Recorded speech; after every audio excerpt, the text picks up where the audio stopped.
So I want to take this chance so that we can acquaint ourselves or learn, or we can remind ourselves how to go about this issue of concept paper, um, how to go about it, where to get these ideas, and how to write an acceptable a concept paper that is easily approved by your supervisors.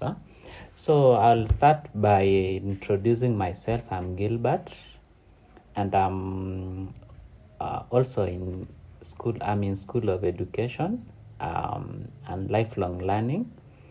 And the purpose of why I've introduced this concept, and I would like to share, because some of you, maybe when you are when you are doing this course, you are rushed, or maybe the lecturer didn't have time to cover all.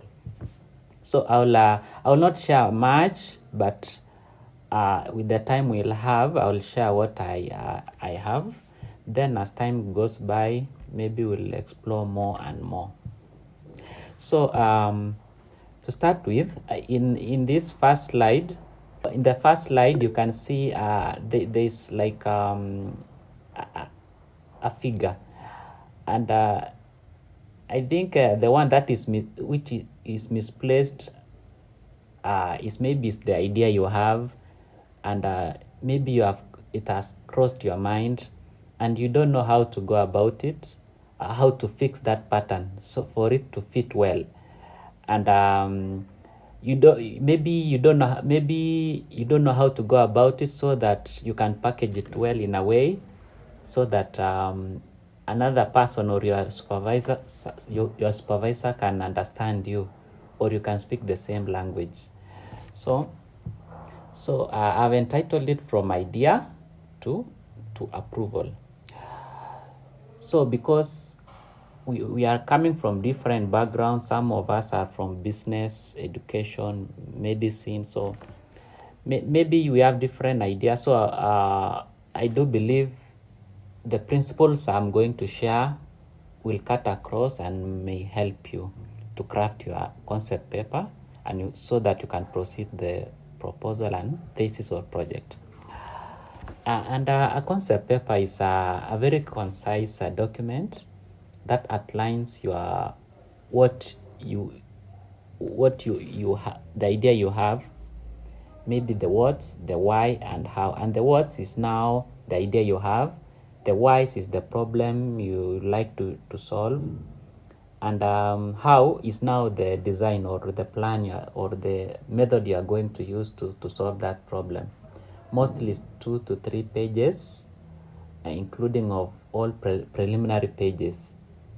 And the idea you have might be an intervention, maybe it's a new program that has been introduced, and maybe you like to see if it is effective. Maybe it can be an apprenticeship program if it is in education. Maybe in business, maybe it can be a seed capital given to different categories of youths, and you like to establish whether it's an effective approach to solve the problem. And most of experimental studies, most of them, they like doing it categorically, maybe categorizing males and females. And another example, it can be entrenchment of green skills. We are talking of green curriculum, green energy. Maybe as a researcher, you like to establish whether the entrenchment of the green curriculum, is it effective to solve the climatic issues. And maybe you have an idea, maybe in the field of medicine, maybe there is a new drug that has been introduced. Maybe you like to establish whether it's is effective. So you'll have a group that you will subject the drug to, that is the control, and maybe the treatment group, you'll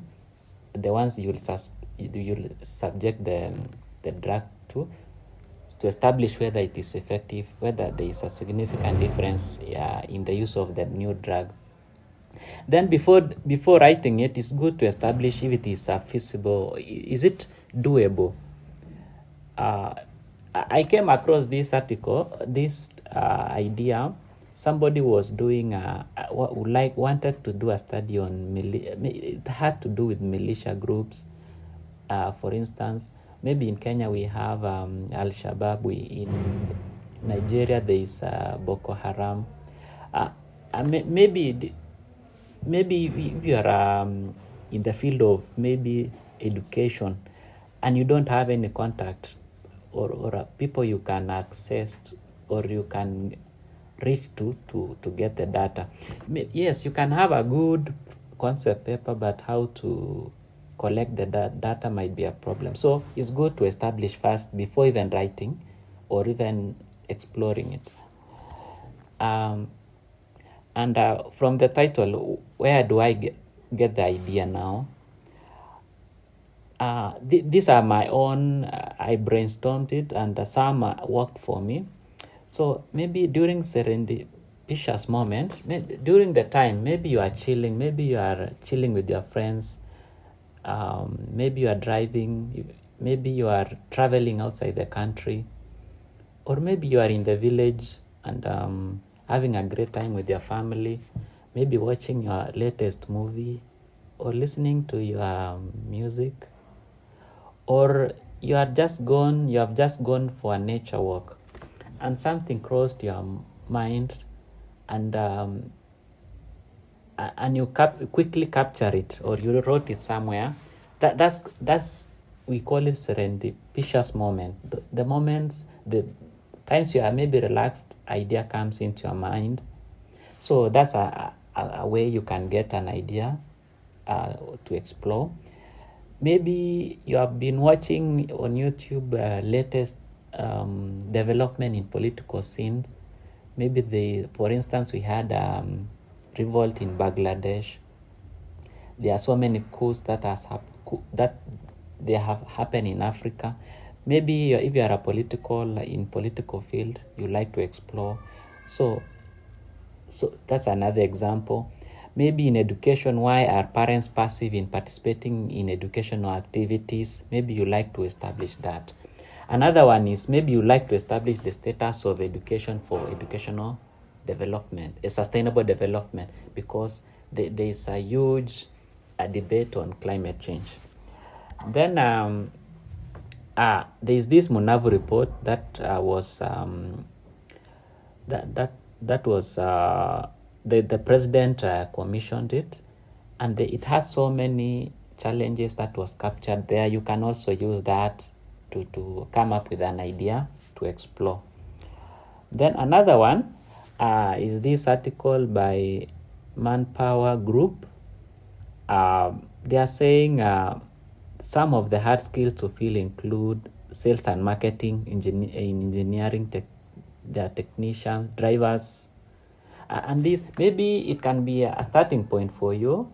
You can explore it, and it might work for you. So this is another example. Then maybe ongoing discussions I've talked of climate change, maybe education for sustainable development, and maybe historical, maybe the political developments, and even as you think through it, I think also of a method you will able to use. You can use even experimental study. You can use phenomenological study. This is where you collect experiences of the people who have been involved in. Maybe it can be people who have suffered from malaria. You interview them. So this is a qualitative study. Or you can do an action research, maybe to improve maybe your area of specialization. Ethnographic, it can be an ethnographic study, maybe to study the culture. Mostly are people in history or religion. And these are example of just methods you can use to explore. And another way you can get the idea, maybe by reading through the journals. For instance, you can visit the Gates research. There are so many articles, manuscript published there. You can look for the latest ones and you will be able to get an idea there. Also, Kenyatta University Library, there are so many databases the university have subscribed to. You can get there. Also, you can try UNESCO. They publish every year two journals. Maybe you can read maybe few and then you can see how they have written it. They have the others, what they have explored there, and then you can borrow it and adapt it. Then what are the components of the concept paper? Here is the title. It should be clear, concise, and engaging.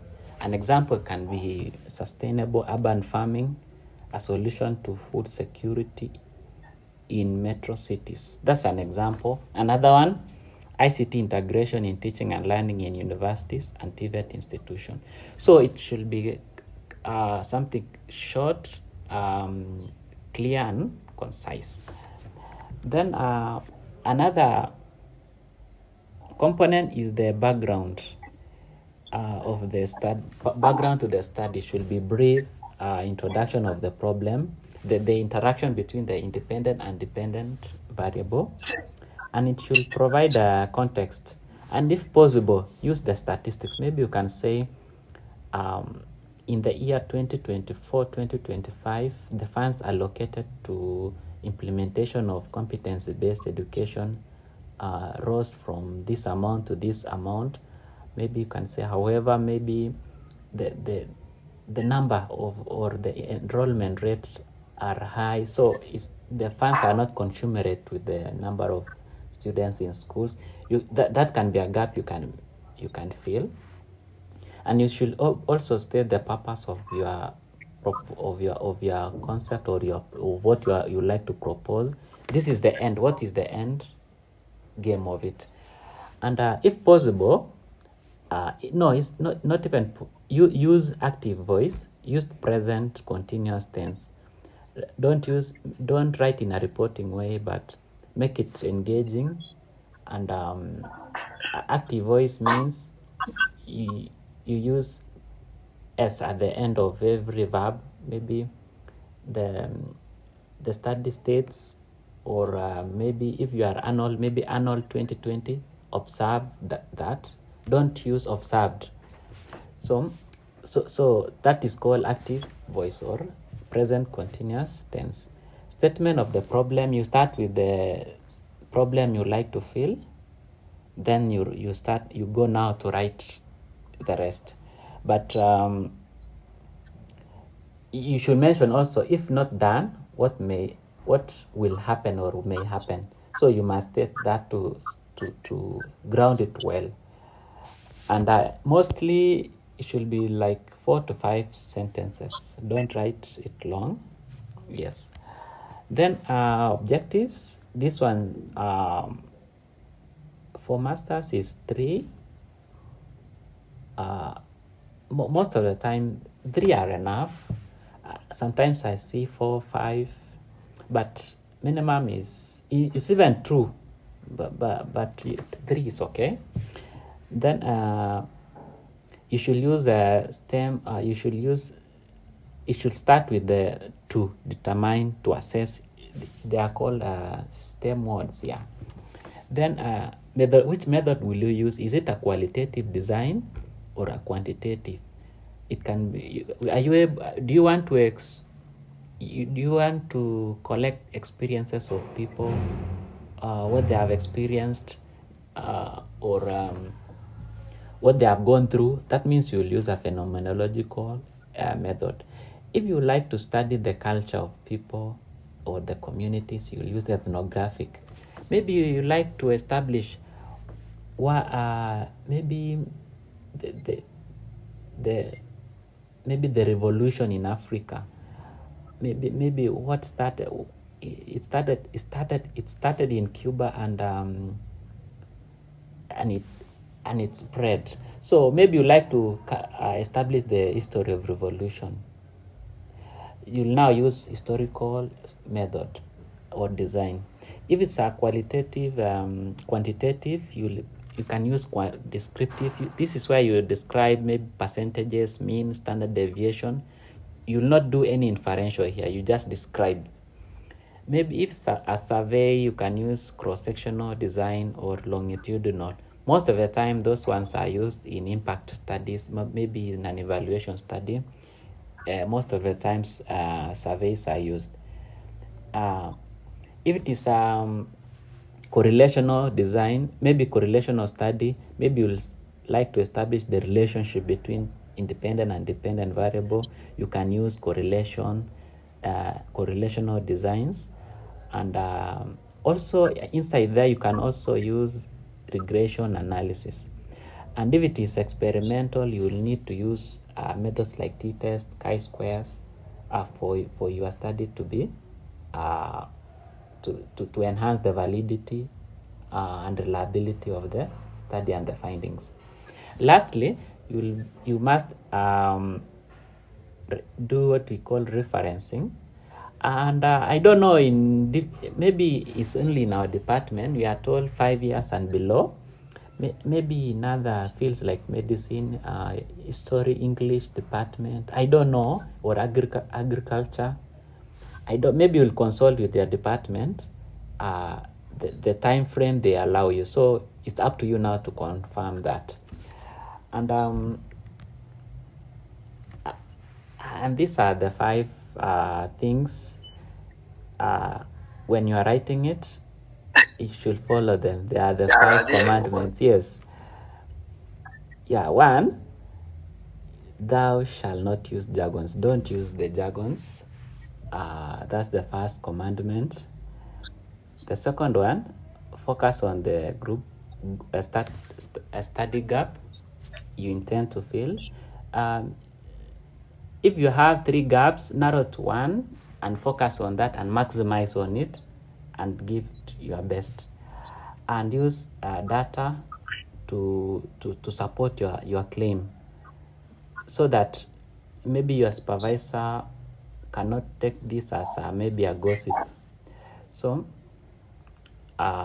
if you can proofread, you can share this with your friends or your mentors to proofread it for you, and to remove some of the errors, so that it can speak a language they can understand. Like in agriculture, the terms they use and the terms used in business schools or in school of education, there are terms they commonly use, and it might mean different in a different field. So you should confirm that before submitting it, and you follow the page layout. Then in the background you can see the watch buried in the sand. So if you had maybe given up, it's time now to start again. And time is now, and it's timely. So seek feedback and share your draft with your friends, or you can share in different community of practice, and you might be helped there. Also follow up. Do as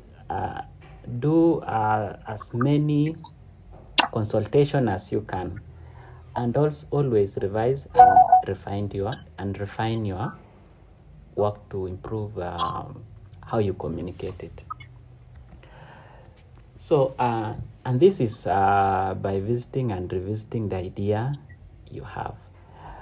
So now it's time to fill those 4 dots I have indicated here, and that's the final part of it. And maybe from now I'll welcome now the questions.